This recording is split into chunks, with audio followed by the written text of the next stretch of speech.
ओम श्री कृष्णाय नमः। राधे राधे। विदुर जी के उपदेश से धृतराष्ट्र और गांधारी का वन में जाना। सूत जी कहते हैं, विदुर जी तीर्थ यात्रा में महर्षि मैत्रेय से आत्मा का ज्ञान प्राप्त करके हस्तिनापुर लौट आए। उन्हें जो कुछ जानने की इच्छा थी वह पूर्ण हो गई थी। विदुर जी ने मैत्रेय ऋषि से जितने प्रश्न किए थे उनका उत्तर सुनने के पहले हे श्री कृष्ण में अनन्य भक्ति हो जाने के कारण वे उत्तर सुनने से उपराम हो गए। शौनक जी अपने चाचा विदुर जी को आया देख धर्मराज युधिष्ठिर, उनके चारों भाई धृतराष्ट्र, युधिष्ठिर, संजय, कृपाचार्य, कुंती, गांधारी, द्रौपदी, सुभद्रा, उत्तरा, कृपी तथा पांडव परिवार के अन्य सभी नर नारी और अपने पुत्रों सहित दूसरी स्त्रियां सबके सब बड़ी प्रसन्नता से मानो मृत शरीर में प्राण आ गया हो ऐसा अनुभव करते हुए उनकी अगवानी के लिए सामने गए। यथायोग आलिंगन और प्रणामादि के द्वारा सब उनसे मिले और विरह जानित उत्कंठा से कातर होकर सबने प्रेम के आंसू बहाए। युधिष्ठिर ने आसन पर बैठाकर उनका यथोचित सत्कार किया। जब वे भोजन एवं विश्राम करके सुख पूर्वक आसन पर बैठे थे तब युधिष्ठिर ने विनय से झुककर सबके सामने ही उनसे कहा। युधिष्ठिर ने कहा, चाचा जी जैसे पक्षी अपने अंडों को पंखों की छाया के नीचे रखकर हुए सेते और बढ़ाते हैं, वैसे ही अपने अत्यंत तसल्य से अपने कर कमलों की छत्र छाया में हम लोगों को पाला पोसा है। बार बार आपने हमें और हमारी माता को विष दान और लक्षागृह के दाह आदि विपत्तियों से बचाया है। क्या आप कभी हम लोगों की भी याद करते रहे हैं? आपने पृथ्वी पर विचर रन करते समय किस वृत्ति से जीवन निर्वाह किया? आपने पृथ्वी तल पर किन किन तीर्थों और मुख्य क्षेत्रों का सेवन किया? प्रभु, आप जैसे भगवान के प्यारे भक्त स्वयं ही तीर्थ स्वरूप होते हैं। आप लोग अपने हृदय में विराजमान भगवान के द्वारा तीर्थों को भी महातीर्थ बनाते हुए विचरण करते हैं। चाचा जी, आप तीर्थ यात्रा करते हुए द्वारका भी अवश्य ही गए होंगे। वहाँ हमारे सुहृद एवं भाई बंधु यादव लोग जिनके एकमात्र आराध्य देव श्री कृष्ण है, अपनी नगरी में सुख से तो है ना? आपने यदि जाकर देखा नहीं होगा तो सुना तो अवश्य ही होगा। युधिष्ठिर के इस प्रकार पूछने पर विदुर जी ने तीर्थों और यदुवंशियों के संबंध में जो कुछ देखा, सुना और अनुभव किया था सब क्रम से बतला दिया। केवल यदुवंश के विनाश की बात नहीं कही। करुणा हृदय विदुर जी पांडवों को दुखी नहीं देख सकते थे, इसलिए उन्होंने यह अप्रिय एवं असह्य घटना पांडवों को नहीं सुनाई, क्योंकि वह तो स्वयं ही प्रकट होने वाली थी। पांडव विदुर जी का देवता के समान सेवा सत्कार करते थे। वे कुछ दिनों तक अपने बड़े भाई धृतराष्ट्र कल्याण कामना से सब लोगों को प्रसन्न करते हुए सुख पूर्वक हस्तिनापुर में ही रहे। विदुर जी जो तो साक्षात धर्मराज थे, मांडव्य ऋषि के शाप से ये 100 वर्ष के लिए शूद्र बन गए थे। इतने दिनों तक यमराज के पद पर आर्यमा थे और वही पापियों को उचित दंड देते थे। राज प्राप्त हो जाने पर अपने लोकपालों सरीखे भाइयों के साथ राजा युधिष्ठिर वंशधर परीक्षित को देखकर अपनी अतुल संपत्ति से आनंदित रहने लगे। इस प्रकार पांडव गृहस्थ के काम धंधों में रम गए और उन्हीं के पीछे एक प्रकार से यह बात भूल गए कि अनजाने में ही हमारा जीवन मृत्यु की ओर जा रहा है। अब देखते देखते उनके सामने वह समय आ पहुंचा जिसे कोई टाल नहीं सकता। परंतु विदुर जी ने काल की गति जानकर अपने बड़े भाई धृतराष्ट्र से कहा, महाराज देखिए, अब बड़ा भयंकर समय आ गया है। झटपट यहाँ से निकल चलिए। हम सब लोगों के सिर पर यह सर्व समर्थ काल में मंडराने लगा है, जिसके टालने का कहीं भी कोई उपाय नहीं है। काल के वशीभूत होकर जीव का अपने प्रियतम प्राणों से भी बात में वियोग हो जाता है, फिर धन जन आदि दूसरी वस्तुओं की तो बात ही क्या है। आपके चाचा, ताऊ, भाई, सगे संबंधी और पुत्र सभी मारे गए। आपकी उम्र भी ढल चुकी, शरीर बुढ़ापे का शिकार हो गया।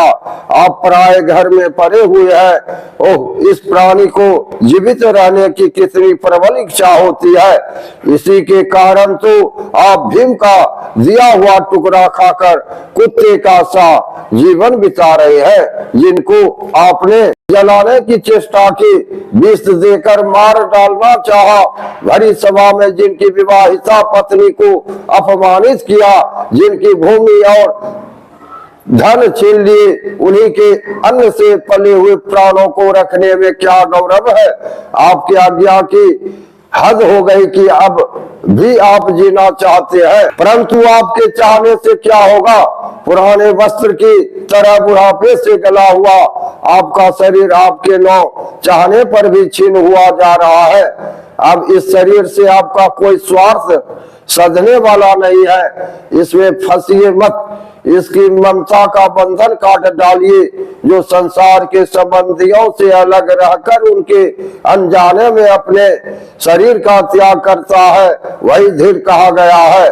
चाहे अपनी समझ से हो या दूसरे के समझाने से, जो इस संसार को दुख रूप समझकर इससे विरक्त हो जाता है और अपने अंतःकरण को वश में करके हृदय में भगवान को धारण कर संन्यास के लिए घर से निकल पड़ता है, वही उत्तम मनुष्य है। इसके आगे जो समय आने वाला है वह प्रायः मनुष्यों के गुणों का घटाने वाला होगा। इसलिए आप अपने कुटुंबियों से छिपकर उत्तराखंड में चले जाइए।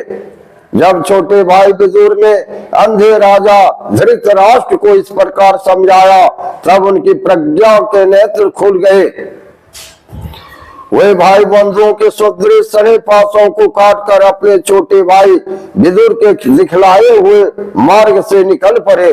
जब परम पतिव्रता सुबुल नंदिनी गांधारी ने देखा कि मेरे पतिदेव तो उस हिमालय की यात्रा कर रहे हैं, जो सन्यासियों को वैसा ही सुख देता है जैसा वीर पुरुषों को लड़ाई के मैदान में अपने शत्रु के द्वारा किए हुए न्यायोचित प्रहार से होता है, तब वे भी उनके पीछे पीछे चल पड़ी। अजात शत्रु युधिष्ठिर ने प्रातः काल संध्या वंदन तथा अग्निहोत्र करके ब्राह्मणों को नमस्कार किया और उन्हें तिल, गौ, भूमि और सुवर्ण का दान दिया। इसके बाद जब वे गुरुजनों की चरण वंदना के लिए राजमहल में गए, तब उन्हें धृतराष्ट्र, विदुर तथा गंधारी के दर्शन नहीं हुए। युधिष्ठिर ने उद्विग्न चित्त होकर वही बैठे हुए संजय से पूछा, संजय, मेरे हुए वृद्ध और नेत्रहीन पिता धृतराष्ट्र कहाँ है। पुत्र शोक से पीड़ित दुखिया माता गंधारी और मेरे परम हितैषी चाचा विदुर जी कहाँ चले गए। ताऊ जी अपने पुत्रों और बंधु बांधवों के मारे जाने से दुखी थे। मैं बड़ा मंद बुद्धि हूँ, कहीं मुझसे किसी अपराध की आशंका करके हुए माता गंधारी सहित गंगा जी में तो नहीं कूद गए। जब हमारे पिता पांडु की मृत्यु हो गई थी और हम लोग नन्हे नन्हे बच्चे थे, तब इन्हीं दोनों चाचाओं ने बड़े बड़े दुखों से हमें बचाया था। वे हम पर बड़ा ही प्रेम रखते थे। हाय, वे यहाँ से कहाँ चले गए। सूत जी कहते हैं, संजय अपने स्वामी धृतराष्ट्र को न पाकर कृपा और स्नेह की विकलताओं से अत्यंत पीड़ित और वीर हातुर हो रहे थे। वे युधिष्ठिर को कुछ उत्तर न दे सके। फिर धीरे धीरे बुद्धि के द्वारा उन्होंने अपने चित्त को अस्थिर किया। हाथों से आंखों के आंसू पोंछे और अपने स्वामी धृतराष्ट्र के चरणों का स्मरण करते हुए युधिष्ठिर से कहा। संजय बोला, कुलनंदन, मुझे आपके दोनों चाचा और गांधारी के संकल्प का कुछ भी पता नहीं है। माँ बाप, मुझे तो उन महात्माओं ने ठग लिया। संजय इस प्रकार कह ही रहे थे कि शंभु रूप के सदा देवर्षि नारद जी वहां आ पहुंचे। महाराज युधिष्ठिर ने भाइयों सहित उठकर उन्हें प्रणाम किया और उनका सम्मान करते हुए बोले। युधिष्ठिर ने कहा, भगवान, मुझे अपने दोनों चाचाओं को पता नहीं लग रहा है। न जाने वे दोनों और पुत्र शोक से व्याकुल तपस्विनी माता गांधारी यहाँ से कहाँ चले गए। भगवान, अपार समुद्र में कर्णधार के समान आप ही हमारे पारदर्शक है। सब भगवान के परम भक्त भगवानमय देवर्षि नारद ने कहा, धर्मराज, तुम किसी के लिए शोक मत करो, क्योंकि यह सारा जगत ईश्वर के वश में है। सारे लोग और लोकपाल विवश होकर ईश्वर की ही आज्ञा का पालन कर रहे हैं। वही एक प्राणी को दूसरे से मिलाता है और वही उन्हें अलग करता है।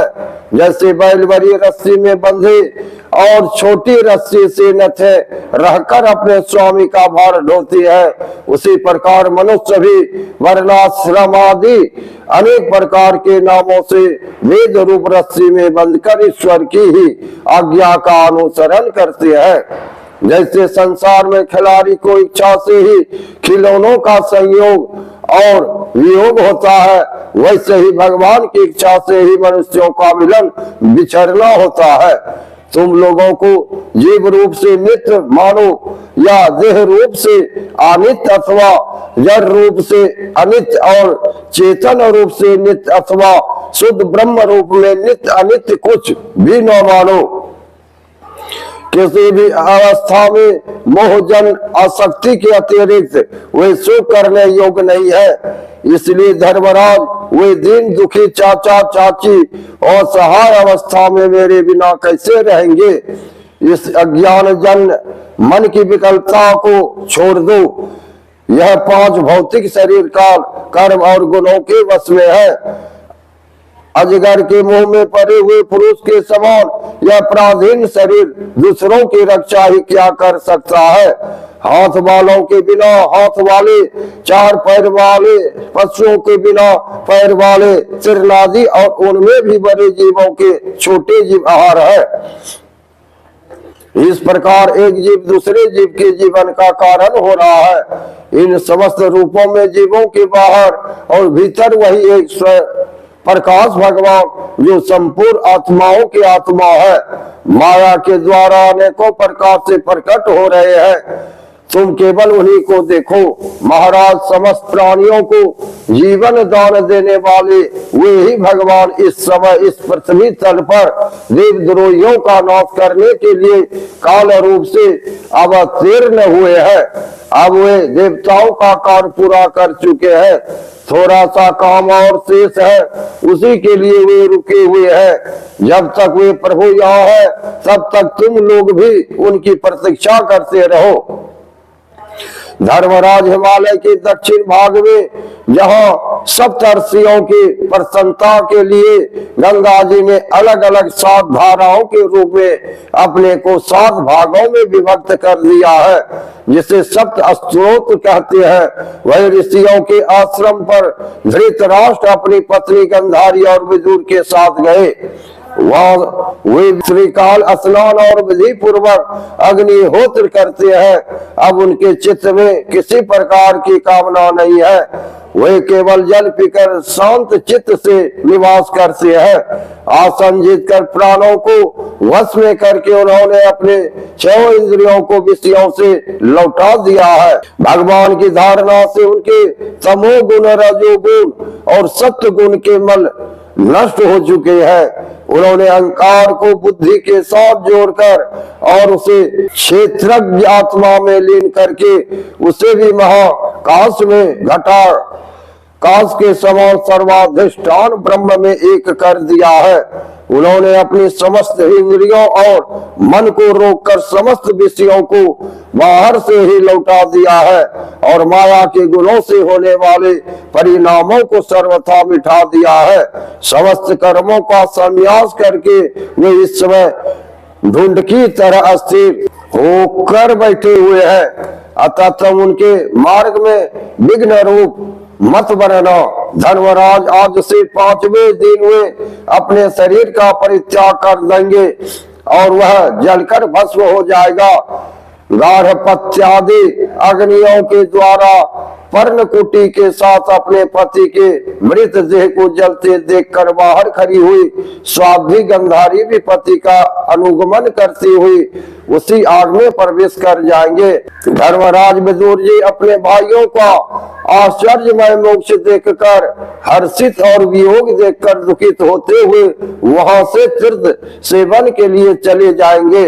देवर्षि नारद यो कहकर तंबुरों के साथ स्वर्ग को चले गए। धर्मराज युधिष्ठिर ने उनके उपदेशों का हृदय में धारण करके शोक को त्याग दिया।